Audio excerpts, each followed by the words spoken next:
Muy bien, hoy he titulado a esta prédica Tan cerca pero a la vez tan lejos. Hace unos años yo no conocía la ciudad de Tijuana, Baja California, y ahora por asuntos de la asociación religiosa de Calvary Chapel, que está en Ensenada, donde yo estoy como ministro de culto y la iglesia está afiliada a este movimiento de Calvary.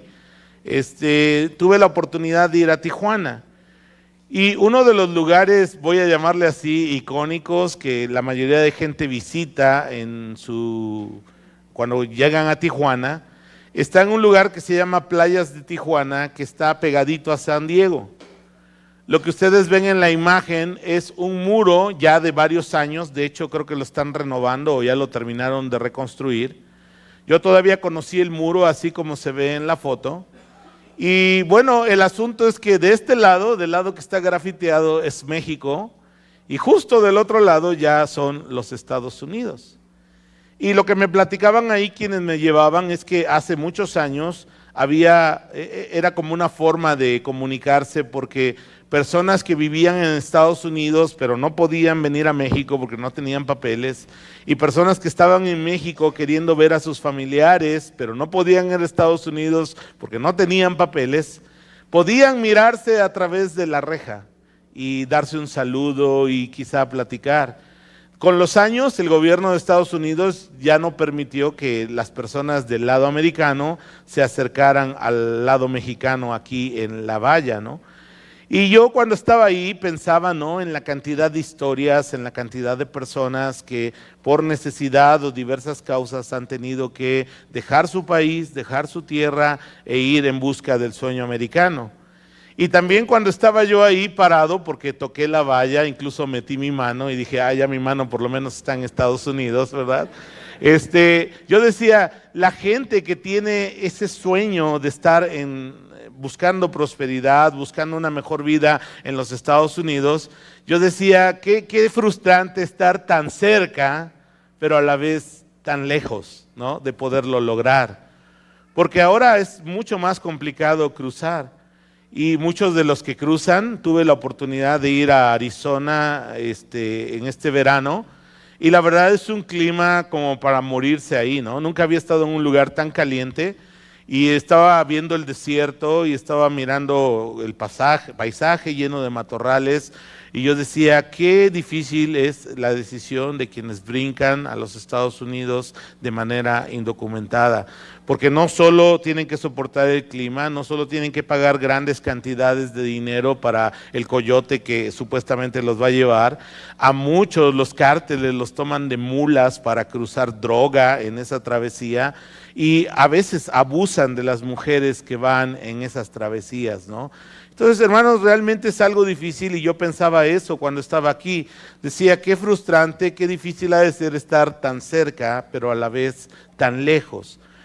Y tomando esta idea, hermanos, yo quiero comentarte que la nación de Israel de alguna forma experimentó también esa situación de estar tan cerca de la esperanza y el anhelo de la llegada de su Mesías, pero a la vez tan lejos debido a la dureza de su corazón, a su ceguera espiritual, que los llevó a muchos de ellos a rechazar a Jesús y llevarlo incluso a la cruz.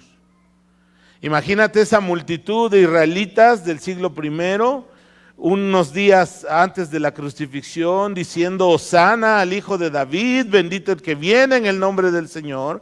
Y días después, cuando Pilato pone ante ellos a Barrabás y a Jesús para liberar a alguno de los dos, la gente dijo, crucifícale. Increíble.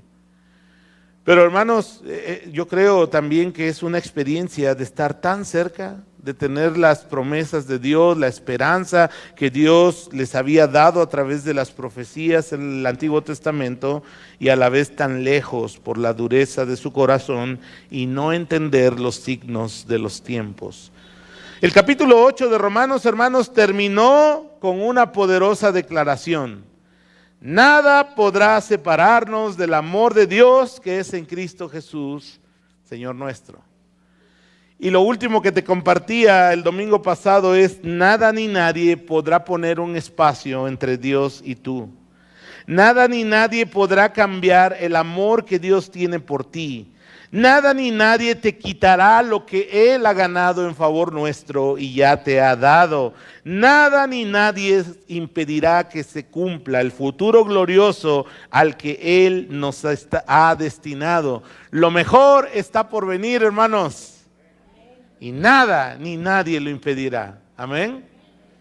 Pero uno, pensando en esto, y Pablo desarrollando su argumento en Romanos, yo creo que en varios de sus lectores, que como ya explicamos algunas veces durante las reflexiones, en Roma varios de sus lectores eran de origen judío. Y la pregunta es: ¿y qué pasó entonces con Israel?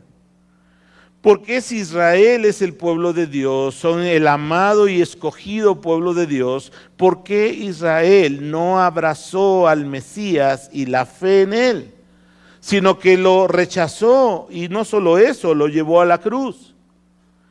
Y entonces Pablo, pensando yo creo en eso, empieza del capítulo 9 al capítulo 11 a explicar qué fue lo que sucedió con la nación de Israel. Y eso que sucedió con Israel, hermanos, debe ser una lección para nosotros, de tal manera que no vayamos a tener la lamentable experiencia de estar tan cerca de Dios, pero a la vez tan lejos. Abre tu Biblia, por favor, Romanos capítulo 9.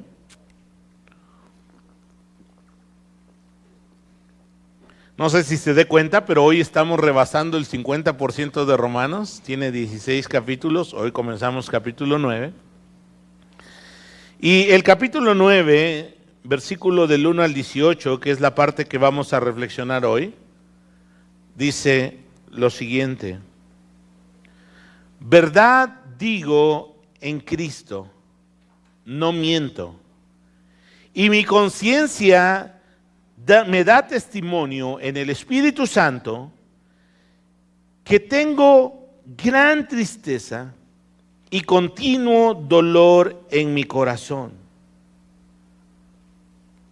porque deseara yo mismo ser anatema, separado de Cristo, por amor a mis hermanos, los que son mis parientes según la carne. Vamos a dejar aquí la lectura, como es un pasaje largo, vamos a ir leyendo y luego haciendo algunos comentarios. Saulo de Tarso, hermanos, aunque no era un judío, vamos a llamarle así, de cepa pura, porque no había nacido en Israel, de ahí su nombre Saulo de Tarso, porque procedía o había nacido en la ciudad de Tarso, fue criado en la fe de Israel, en la fe judía. De hecho, él era un hombre erudito en la palabra. Él fue formado a los pies de un gran maestro de aquel tiempo llamado Gamaliel, e incluso era tan celoso de su fe que él, mirando a los cristianos como una secta que tenía mucho peligro para su fe judía, fue perseguidor de los cristianos. Y cuando tú lees los primeros capítulos del libro de Hechos, te vas a dar cuenta que era un hombre con mucha energía, con mucha decisión, pero también no había entendido que el Dios a quien él creía y amaba es un Dios de amor, no un Dios de odio, un Dios de resentimientos. Y Pablo persiguió la iglesia e incluso varios creyentes murieron por causa de su acción. Ahora Pablo nos abre su corazón y nos revela que tiene un profundo dolor, una tristeza muy grande por la nación de Israel. Pablo sabe que los líderes de su tiempo, los líderes del pueblo, líderes políticos, líderes religiosos, no han sabido discernir los tiempos que estaban viviendo. La mayoría de ellos estaban cegados a tal punto que no pudieron ver que el tan anhelado Mesías ya había venido a ellos y ellos no lo recibieron. Quizá una de las causas por las que ellos estaban así de ofuscados es que ellos tenían una expectativa del Mesías como un líder político y militar que derrotaría a Roma, que destruiría a Roma y restablecería el reino a Israel. Esta expectativa, aunque tenía cierta inspiración en las profecías del Antiguo Testamento, de alguna manera había sido tergiversada por sus deseos de libertad, por sus aspiraciones políticas y sociales de los líderes del pueblo de Israel. Porque ellos se sentían oprimidos, vivían oprimidos por el yugo del Imperio Romano. Y ellos anhelaban libertad política, social y religiosa, aunque como podemos ver, ellos gozaban de libertad para rendir culto a Dios, ¿no? Jesús, aunque era reconocido por ellos mismos como un gran maestro y un profeta, porque muchos de ellos decían, si Dios no estuviera con él, no podría hacer las señales que él hace. Con todo y eso, hermanos, sus expectativas tergiversadas de lo que era o de quién iba y lo que iba a ser el Mesías, los llevó a tener una ceguera espiritual. Hermanos, los líderes judíos tenían privilegios viviendo aún bajo el yugo de Roma y ellos querían preservar esos privilegios. Y ellos veían que la popularidad y las enseñanzas de Jesús representaban un riesgo para sus privilegios y por esa razón ellos tenían miedo de que el pueblo hiciera a Jesús su rey y entonces Roma viniera con sus ejércitos y destruyera la nación, Jerusalén y su templo. Y eso, ustedes saben, ocurrió unos 35 años después del ministerio del Señor Jesucristo, cuando en el año 70 hubo una revuelta judía y Roma mandó sus legiones y destruyó Jerusalén y destruyó el templo y se cumplieron las palabras de Jesús cuando les dijo a sus apóstoles, de cierto les digo que no quedará piedra sobre piedra que no sea derribada. Y hasta el día de hoy, hermanos, no ha vuelto a haber un templo en Jerusalén, pero lo habrá antes de que venga el reino milenial de Cristo. Ahora, esta ceguera espiritual y este rechazo del pueblo de Israel hacia el Mesías ya estaba anticipado en las Escrituras.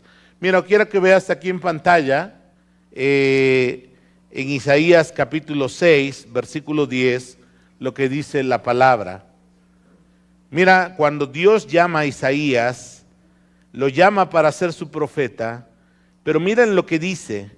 Endurece el corazón de este pueblo. Uno pensaría que Dios manda a un profeta para poder abrir y tocar el corazón de un pueblo, pero aquí irónicamente o antitéticamente vemos que el mandato es: tú habla, tú profetiza y endurece el corazón de este pueblo. Tápales los oídos y ciérrales los ojos. De esa forma, fíjate bien, no verán con sus ojos, ni oirán con sus oídos, ni comprenderán con su corazón, para que no se vuelvan a mí en busca de sanidad. Y es que estas profecías de Isaías, aunque hablan de la venida del Mesías, hablan del reino, también, hermanos, hablan del juicio de Dios para un pueblo que tenía un corazón necio, un corazón endurecido y que obstinadamente había ido tras otros dioses que no era el Dios de la Biblia, el Dios revelado en las Escrituras, el Dios de Israel. También la Biblia anticipa que el Mesías sería rechazado, que el siervo del Señor tendría que sufrir, e incluso Daniel 9:26 dice: y después de las 72 semanas se le quitará la vida, ¿a quién? Al Mesías, mas no por sí.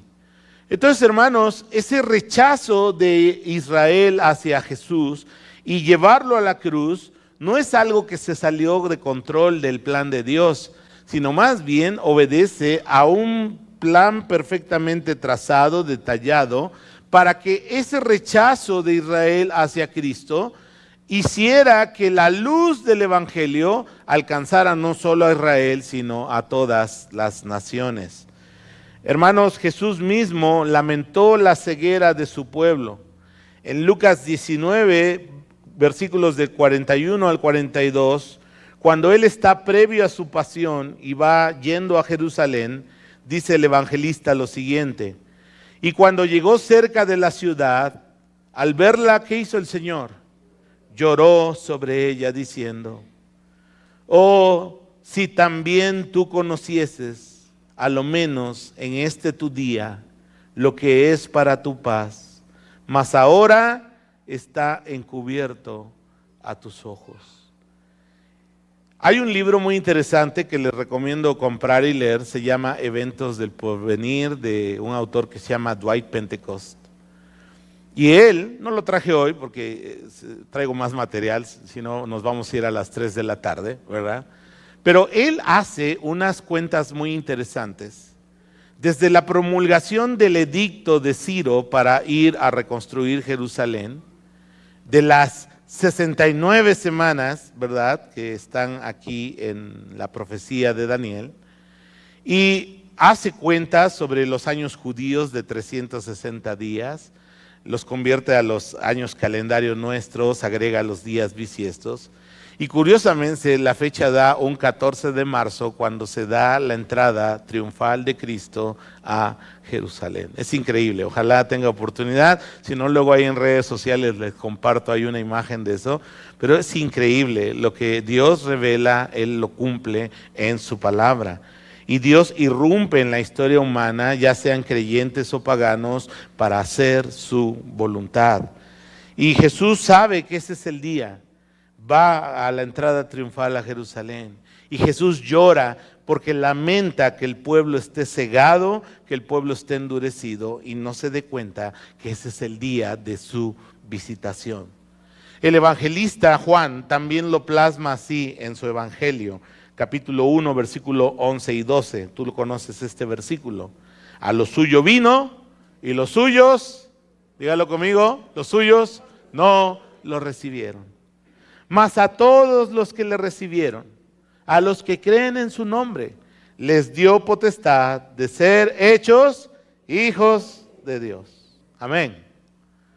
Pero podemos ver entonces, hermanos, que este rechazo de Israel hacia Jesús es algo que estaba ya anticipado en las Escrituras. Y Pablo tiene dolor, tiene tristeza en su corazón, quizá por su propia familia carnal y por sus hermanos de pueblo, de sangre, como nación de Israel, que habiendo estado tan cerca del Mesías, simplemente estaban tan lejos por haberle rechazado. Romanos capítulo 9, versículo 4, dice lo siguiente: que son israelitas, de los cuales son la adopción, la gloria, el pacto, la promulgación de la ley, el culto y las promesas, de quienes son los patriarcas y de los cuales según la carne vino Cristo, el cual es Dios sobre todas las cosas, bendito por los siglos. Amén. Aquí quiero comentarte algo. En la cultura contemporánea, en este mismo año, el año pasado, que comenzó un conflicto, un nuevo conflicto entre Israel y Palestina, en el mundo occidental hay un impulso, una promoción de un sentimiento anti-israelita. Tú puedes ver en las universidades, puedes ver en los medios de comunicación, en la internet, un apoyo abierto a Palestina. Muchos incluso llegan a poner en sus perfiles de Facebook o en sus redes sociales, ¿verdad?, la bandera palestina. Y mira, Dios ama a los palestinos y ama también a su pueblo Israel. Yo creo que el creyente no debe tener el discernimiento para no engancharse con esas modas políticas, ideológicas. Ahora, si vamos al trasfondo de nuestra fe, hermanos, nosotros somos lo que somos y tenemos lo que tenemos ahora en Cristo, porque Dios eligió a un hombre llamado Abraham y a través de él hizo promesas para que pudiera llegar a nosotros nuestro Salvador y pudiera ser luz de las naciones y bendición para todas las familias de la tierra. El creyente, hermanos, está llamado para poder orar por la paz de Israel, para poder orar por la salvación de Israel, que finalmente ellos reconozcan al Mesías que ya vino, que ellos, la mayoría, no reconoce de parte de los judíos, y que finalmente puedan conocer a Él como Rey, como Salvador y como Señor. Pero hermanos, es un error, en mi opinión, y por lo que yo veo en la Biblia, el que tú tomes partido. Tampoco vamos a decir mueran los palestinos, ese es un asunto del juicio de Dios. El creyente, hermanos, debe estar en favor de la paz mundial. El creyente debe orar porque Dios revele su gracia y su misericordia tanto a israelitas como a palestinos, y no caigas en la trampa de ese sentimiento antisemita, anti-israelí que propagan en las redes sociales. Y como acabamos de leer aquí en Romanos, hermanos, los israelitas son un pueblo privilegiado, un pueblo que a través de él nos ha llegado a nosotros el evangelio. Mira los privilegios del pueblo de Israel. Ellos fueron adoptados como pueblo de Dios. No hay otro pueblo, humanamente y biológicamente hablando, territorialmente, que haya recibido las promesas que Dios le dio. Si tú obedeces mi ley, si tú obedeces mis mandamientos, le dijo Dios en la ley, tú serás mi especial tesoro, el pueblo que yo amaré sobre la faz de la tierra. Nación santa, pueblo adquirido por Dios, ¿te acuerdas? Son bendiciones y privilegios del pacto de la ley que después el apóstol Pedro nos revela que ahora son privilegios de los que nosotros gozamos como creyentes ahora en Cristo, pero vienen a través de Israel. Los israelitas, por otro lado, hermanos, fueron testigos de la gloria de Dios en distintas ocasiones. Fueron testigos de la gloria de Dios al ser liberados de una manera sobrenatural de la esclavitud en Egipto. No solo por las plagas, sino al abrirse el mar rojo y cruzar en seco. El pueblo de Israel contempló la gloria de Dios en esa columna de fuego por las noches y en esa columna de nube por los día que les protegía del sol y les guiaban.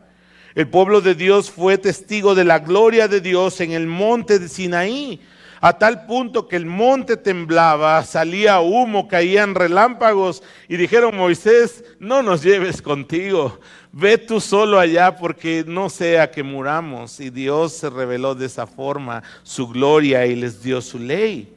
Ellos fueron testigos de la gloria de Dios cuando la presencia de Dios se manifestó en el tabernáculo de reunión y años después en el templo de Salomón.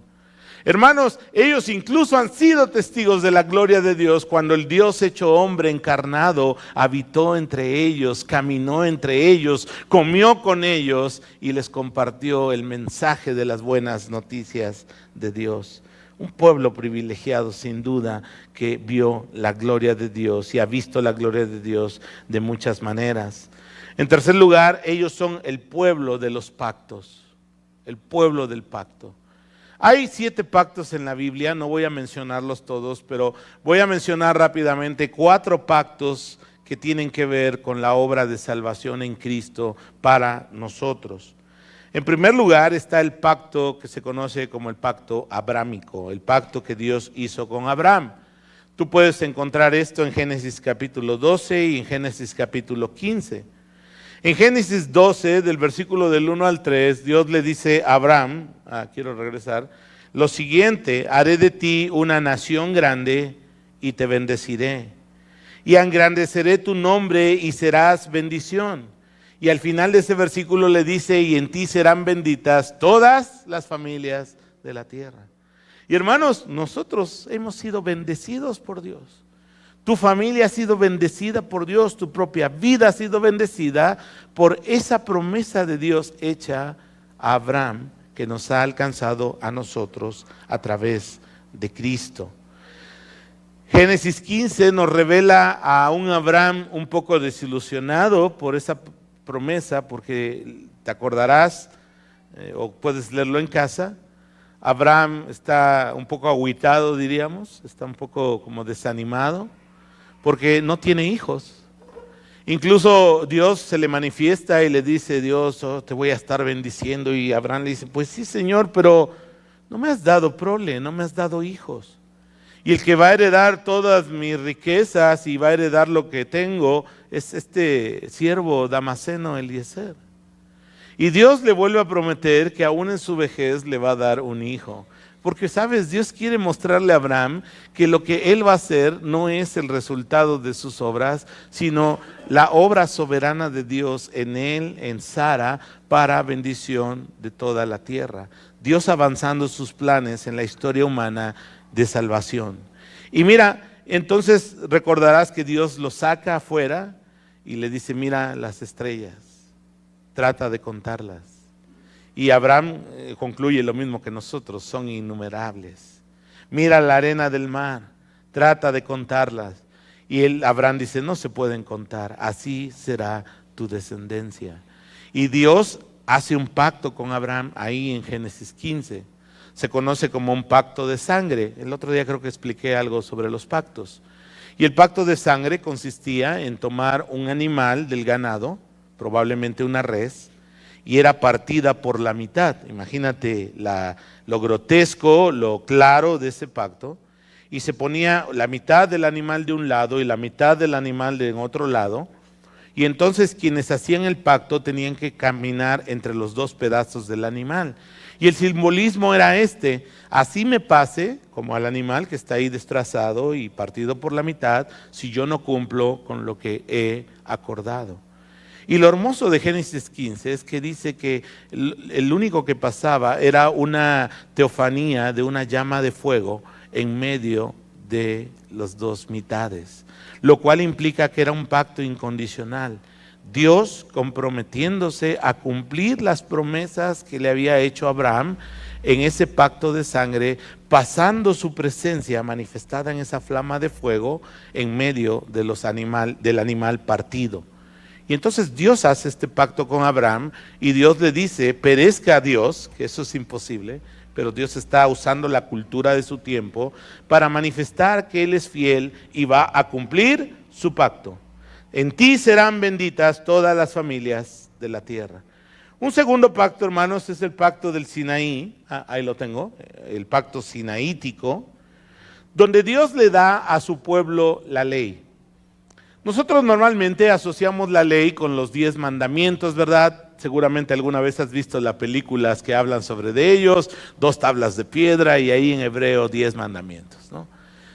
Ciertamente ocurrió eso, estaban ahí los 10 mandamientos, pero si tú sigues la narrativa de Éxodo te vas a dar cuenta que había bastantes estipulaciones más.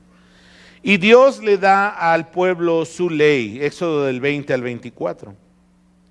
Y cuando termina de dar la ley, el pueblo dice, haremos todo lo que Dios nos pida. Y entonces se rocía sangre al pueblo y de esta manera queda sellado el pacto de la ley entre Dios y su pueblo. Así que el pueblo de Israel tenía el privilegio de tener el pacto abrámico, pero también el pacto de la ley. Ellos conocieron la ley, ya lo vimos en Romanos capítulo 3. Si no, puedes regresar y ver la serie ahí en nuestro canal de YouTube. Y ahí, hermanos, está explicado cómo es que la ley, el papel que fungió en nuestra salvación. Luego viene otro pacto que se llama el pacto davídico. Este es un pacto que está en 2 de Samuel capítulo 7, donde cuando David ya era viejito, Dios le promete a David 3 cosas. Una casa, un reino y un trono eterno. En ese pasaje, Dios le anticipa que su sucesor, que va a ser Salomón, le va a construir una casa de adoración, que es el templo que se hizo en Jerusalén. Pero también le dice que va a haber un rey que va a darle una casa, un reino y un trono eterno. Y obviamente eso apunta hacia el Mesías, hacia Jesús, el Cristo. Y finalmente, hermanos, la Escritura nos enseña acerca del nuevo pacto. Este nuevo pacto es revelado en algunos pasajes del Antiguo Testamento. Quizá el más conocido es Jeremías 31, 33. Creo que esos no los puse. Pero Jeremías 31:33 dice, este es el nuevo pacto que haré con la casa de Israel después de aquellos días, dice Jehová. Daré mi ley en su mente y la escribiré en su corazón, y yo seré a ellos por Dios y ellos me serán por pueblo. Hay un cambio en el paradigma del pacto, y ahora el pacto es un pacto que involucra la mente, que involucra el corazón, y de esa manera el pacto transforma el problema del ser humano, que es nuestro corazón. También de ellos es el culto, dice ahí, el culto levítico, porque todo lo que tú ves en los rituales levíticos que están ahí en la Escritura, son una sombra de lo que Cristo haría en favor nuestro. Y de esta manera Él lo cumpliría cabalmente y traería luz y salvación no solo a Israel, sino a todas las naciones. Y finalmente Pablo dice que de Israel son las promesas. Y es que, hermanos, Dios ha hecho promesas de salvación y restauración a la humanidad a través de su pueblo Israel. A través de su pueblo se cumplirá que van a ser benditas en esa promesa a Abraham todas las familias de la tierra. Y gracias a Dios somos benditos del Señor por esa promesa. Versículo 6, por favor. Romanos 9:6. Ahora dice Pablo, no que la palabra de Dios haya fallado. Porque uno pensaría, ¿qué pasó con Israel? ¿Por qué Israel no recibió a su Mesías? Pablo nos aclara, no que la palabra de Dios haya fallado, porque no todos los que descienden de Israel son israelitas, ni por ser descendientes de Abraham son todos hijos, sino en Isaac te será llamada descendencia. Esto es, no los que son hijos según la carne son hijos de Dios, sino los que son hijos según la promesa son contados como descendientes. Y mira, es que Dios a través de la historia humana, Él ha irrumpido en ella para cumplir sus promesas de salvación. Y a través del Antiguo Testamento podemos observar cómo el pueblo de Dios en reiteradas ocasiones tuvo un corazón rebelde, obstinado e incrédulo, siguiendo a dioses paganos en vez de seguir al Dios de Israel. Y hermanos, los religiosos de su tiempo mostraban una confianza en sentirse hijos de Abraham. El Evangelio de Juan nos revela unos diálogos, unas discusiones que Cristo tuvo con los líderes, y en una de ellas dice, bueno, nosotros somos hijos de Abraham, tú quién sabe de quién serás hijo, ¿verdad? Y Jesús les hace ver, y la palabra les hace ver, que en realidad lo más importante no es que sean biológicamente hijos de Abraham, sino que puedan imitar la fe de Abraham que le fue contada por justicia. Mira lo que dice la palabra en Gálatas capítulo 3, versículos 6 y 7. Así Abraham, ¿qué hizo Abraham? Creyó a Dios y le fue contado por justicia. Sabed, por tanto, que los que son de fe, o sea, como Abraham, estos son hijos de Abraham. Y mira, y aunque tú y yo no somos judíos, creo que la mayoría, o no sé si alguien aquí haya con alguna línea que lo conecte con el pueblo de Israel, pero aunque no somos israelitas, por la fe somos hijos de Abraham. Y somos herederos de las promesas de Dios hacia nosotros. Mira lo que dice ahora el versículo 9, Romanos 9:9. Porque la palabra de la promesa es esta: por este tiempo vendré y Sara tendrá un hijo. Y no solo esto, sino también cuando Rebeca concibió uno de Isaac nuestro padre, pues aún no habían nacido, ni habían hecho aún bien ni mal, para que el propósito de Dios conforme a la elección permaneciese, no por las obras, sino por aquel que llama, se le dijo, el mayor servirá al menor. Y vean este versículo, es un versículo difícil de tragar, como está escrito, a Jacob amé y a Esaú, mas a Esaú aborrecí. Hermanos, Pablo lo que nos está diciendo en estos versículos es que Dios obra soberanamente. Y todas las cosas las hace conforme al designio de su voluntad. Dios, ¿por qué escogió a Abraham al Señor? ¿El Señor por qué escogió a Abraham? No lo sabemos. Cuando vimos eso ahora en Romanos, lo único que vimos es que un día, en Génesis capítulo 12, Dios llamó a Abraham. No sabemos si ya era creyente, yo supongo, y por el contexto cultural, Abraham era un hombre que buscaba a los ídolos y su familia adoraba ídolos. ¿Se acuerdan de los ídolos familiares que les platiqué en aquella ocasión? Pero la virtud de Abraham es que cuando Dios se le reveló, él respondió con fe. Y dice el texto que ya lo leímos, creyó Abraham a Dios y le fue contado por justicia. Pero Dios, hermanos, obra soberanamente. Él es Dios, Él es creador de todo lo que existe. Él hace las cosas según el designio de su voluntad. Y Él hace lo necesario para avanzar sus promesas y sus planes de salvación. Y en esta ocasión, fíjate bien, en el caso de los dos hijos de Abraham, el hijo que le dio Agar, ¿se acuerdan cómo se llamaba? Ismael, ahora padre de los árabes, y el otro hijo que le dio Sarai, su esposa, ¿cómo se llamó? Isaac. Él era el hijo de la promesa. Porque Abraham y Sara, como en su intento de ayudar a Dios, así somos nosotros a veces, Sara le ofrece a la esclava, ¿no? Y le dice, oye, ¿por qué no tienes un hijo con mi esclava, verdad? Imagínense la propuesta, ¿no? Y Abraham,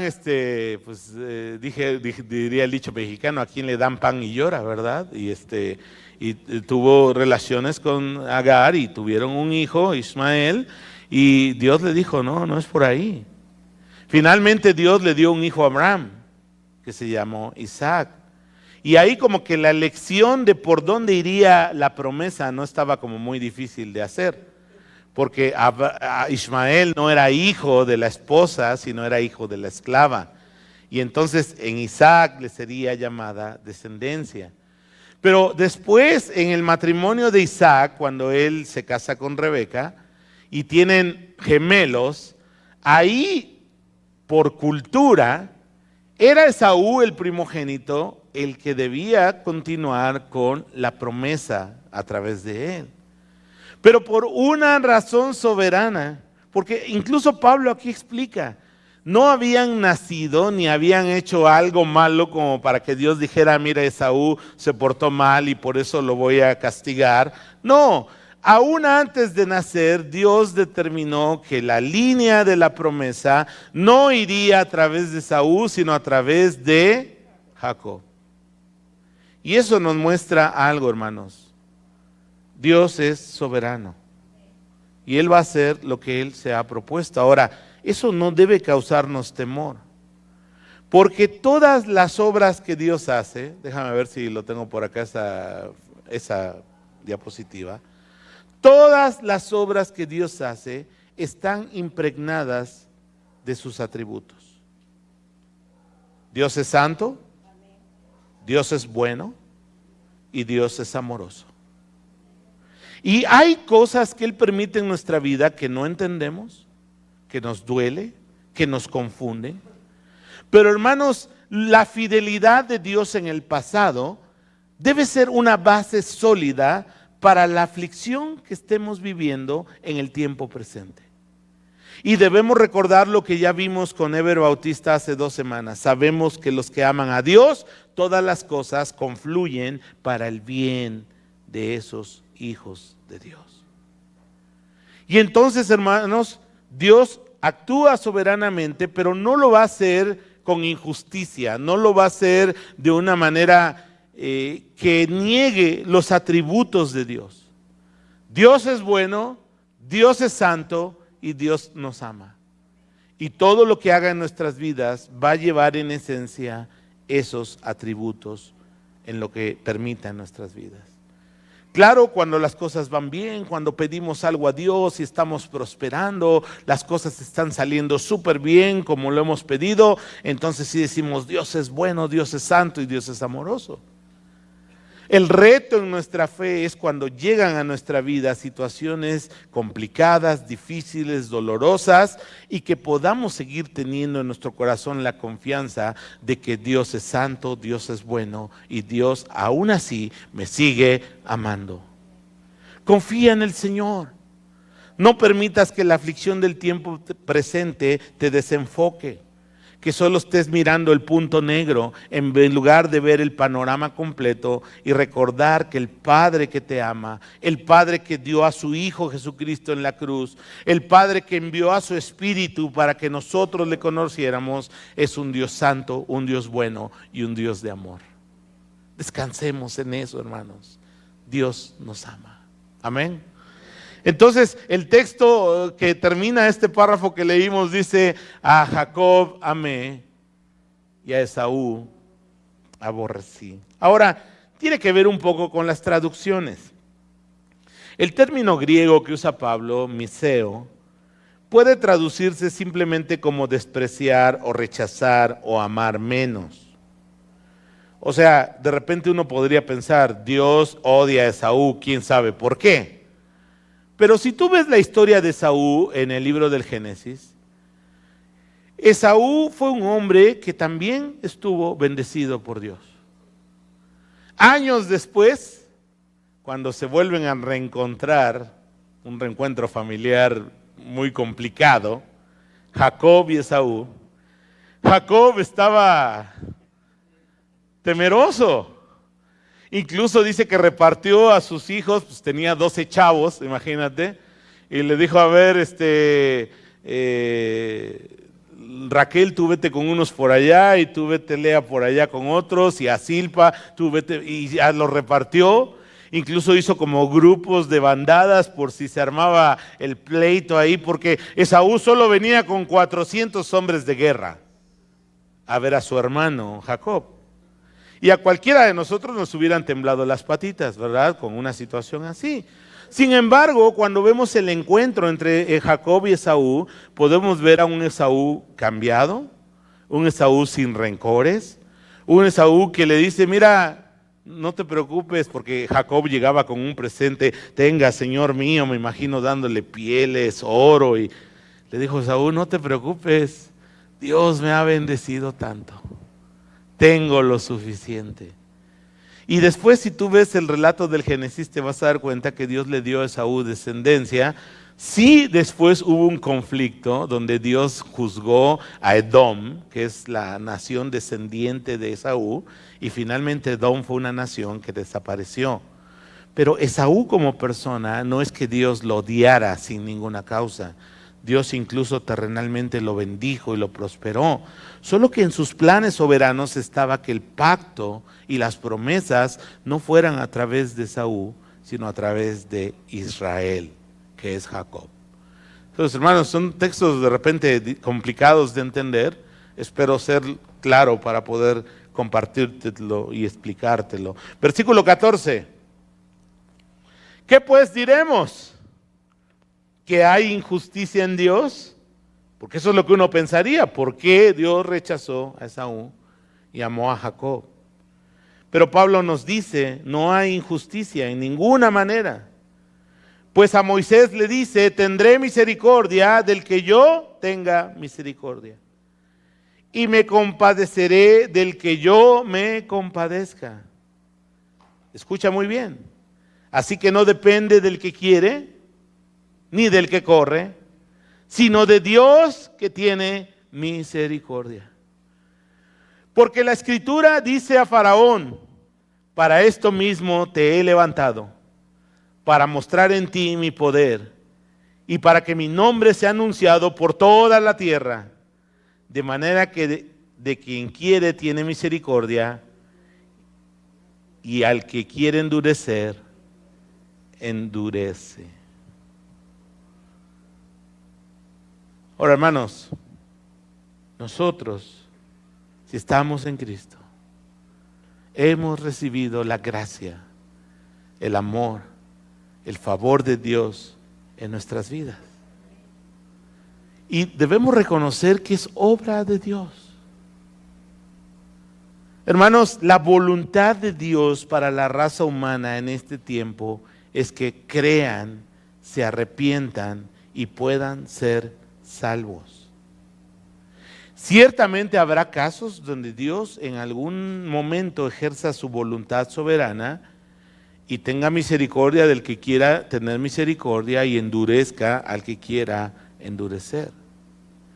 En el caso de Faraón, hermanos, el texto, la narrativa de Génesis, de Éxodo, nos muestra claramente que él tiene una oportunidad cuando tiene el primer diálogo con Moisés. Moisés y Aarón van ante Faraón y le dicen amablemente, deja ir a mi pueblo. Pero ¿qué representaba el pueblo de Israel para Egipto? Representaba riqueza, representaba mano de obra, representaba seguir construyendo la grandeza del imperio con los pueblos que tenían esclavizados. ¿Y qué dijo Faraón? No. Y entonces el texto dice, y endurece Dios el corazón de Faraón.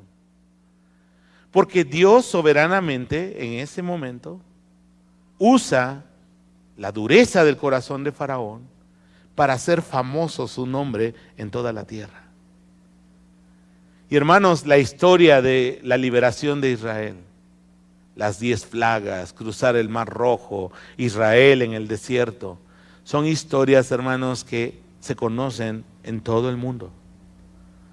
Incluso películas infantiles que recibieron el Oscar, El Príncipe de Egipto, en sus años recibió un Oscar, lleva esta historia a todas las personas, haciendo famoso el nombre de Dios. Y se cumple lo que está escribiendo Pablo.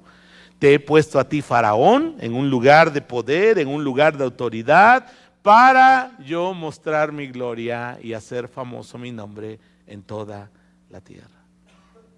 Y aquí hay una lección para nosotros. Hermanos, donde quiera que Dios nos ha puesto, Dios quiere que nuestra vida sea para su gloria y que hagamos famoso el nombre del Señor. Dios quiera que sea al mostrar la gracia y el amor de Cristo. Pero incluso cuando Dios quiere darse gloria y hacer famoso su nombre, puede ser que endurezca también el corazón de Faraón. Pero por la gracia de Cristo, tú y yo somos sus amados, somos sus escogidos, somos sus hijos, gozamos de su favor. Nada ni nadie puede separarnos del amor de Cristo.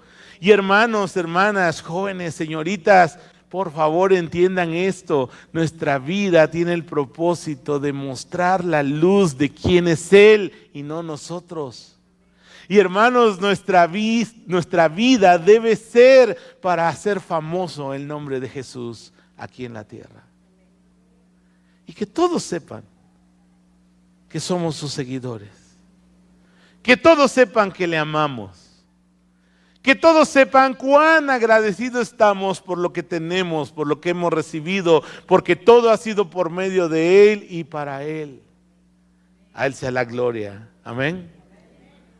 Así que hermanos, somos misioneros donde Dios nos ha puesto. En tu trabajo, en tu posición de liderazgo como ingeniero, como CEO en alguna empresa, como comerciante, como vecino de una colonia, Dios nos ha puesto ahí para hacer famoso su nombre y darle gloria. Así que hermanos, no nos avergoncemos del Evangelio, como dijo Pablo, porque es poder de Dios para salvación. Que todo el mundo sepa que Cristo vive en ti y en mí. Amén. Muy bien, sigamos con Romanos. De hecho ya estamos terminando con este versículo y solo quiero comentarte lo siguiente. La voluntad de Dios hoy es que todos procedan al arrepentimiento. Mira lo que dice segunda de Pedro, capítulo 3, versículo 9. En la Nueva Traducción Viviente dice así: En realidad no es que el Señor sea lento para cumplir su promesa, como algunos piensan. Al contrario, ¿cómo es el Señor? Léalo conmigo, paciente por amor a ustedes. No quiere que nadie sea destruido, quiere que todos se arrepientan. Y esta es la palabra de Dios para ti. Quizá estás en una búsqueda espiritual. Quizá tus problemas, tus aflicciones, quizá tus vacíos emocionales, existenciales, te han llevado en una búsqueda de Dios. Quiero decirte que el plan de Dios para ti hoy es que no seas destruido, sino que puedas experimentar su amor, su gracia, su favor, y puedas conocer a Cristo como Señor y Salvador de tu vida y experimentar así el amor, la bondad del Dios que te ama y dio su vida en la cruz por ti. Él quiere que te arrepientas. Y el arrepentimiento en la Biblia, mi querido amigo, hermano, no es ponerse a llorar por la culpa de lo que hemos hecho. El arrepentimiento en la vida significa un cambio de mente, un cambio de dirección. Antes yo iba hacia la izquierda, en el camino ancho que lleva a la perdición. Pero ahora entiendo que eso me va a llevar no solo a la destrucción en esta vida, sino a la destrucción eterna. Y por la gracia de Dios he entendido el Evangelio, que Cristo murió por pecadores como yo. Y nos da la oportunidad de ser nuevos en la mente, en el corazón y restaurados a una nueva vida. Y ahora en arrepentimiento voy en dirección opuesta a lo que he caminado en toda mi vida. Por eso, hermanos, el creyente, una vez que conoce a Cristo, una vez que tiene un encuentro con Él, nunca va a volver a ser igual. Y si tenemos defectos, y si cometemos errores, y si nos equivocamos, estamos en una lucha diaria, como vimos en Romanos 7, contra nuestra naturaleza pecaminosa, pero en el fondo de nuestro corazón, Dios ha puesto el anhelo de hacer lo que es agradable a Él.